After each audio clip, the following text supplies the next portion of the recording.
Welcome back to Inside the Summit League. The two coaches' picks in cross country, the South Dakota State men and the North Dakota State women. They were all crossing paths over the weekend at the SDSU Classic in Brookings, running at Edgebrook Golf Course. They ran it in the evening on Friday, and the South Dakota State women turned in a second place performance. Runners from the University of Minnesota took the first 9 spots. They had a perfect score of 15, but the Jackrabbits' 5 runners were all tightly packed within 21 seconds of each other. Laura Wallace, the top time, she finished in 16th. Tara Potts was 17th, Era Hargens 18th, Cheyenne Bowers 20th, and Laura Lott 23rd. Again, the Jacks finished second behind Minnesota. For the men, South Dakota State runners took 3 of the top 4 spots to win the team title. Trent Lusignan paced the Jackrabbits.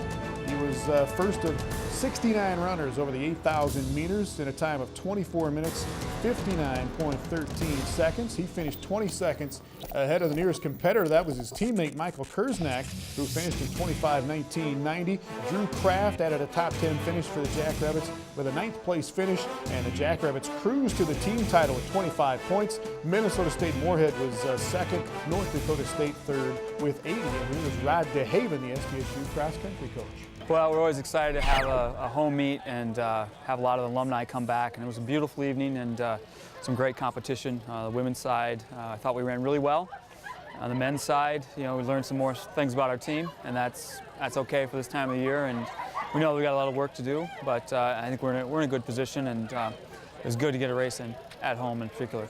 All right, there was another huge cross-country meet on Saturday in Lincoln, Nebraska. 32 teams in the Woody Greeno Invitational.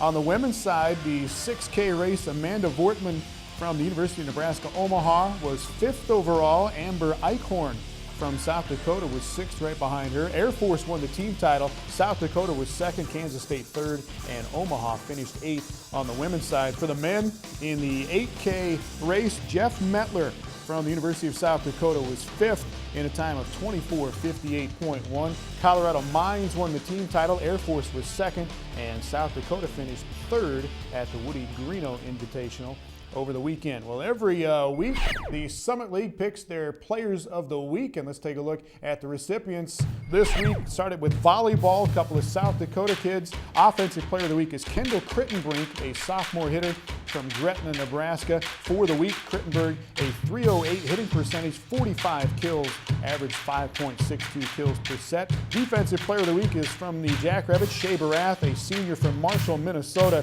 5th career Defensive Player of the Week award for her as she helped the Jackrabbits go 2-0 over the weekend. In women's soccer, Offensive Player of the Week is Abigail Hallowin from Oakland, a junior from Rochester Hills, Michigan. 1st career Player of the Week for her. She played a role in all 3 Oakland goals over the weekend.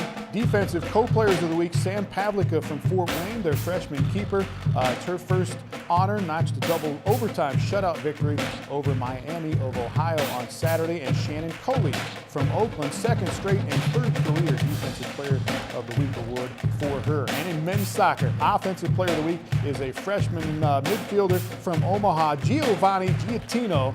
His first award, he accounted for both of Omaha's goals against San Diego State. And the Defensive Player of the Week, Yves Dietrich, the keeper from Western Illinois. He shut out Wisconsin in 110 minutes, being named to the UIC Soccer Classic All-Tournament team. Well, why would you go to school in Oakland and it's not the one in California? We'll let you know. It's our campus spotlight when we come back. Takes you to Rochester, Michigan.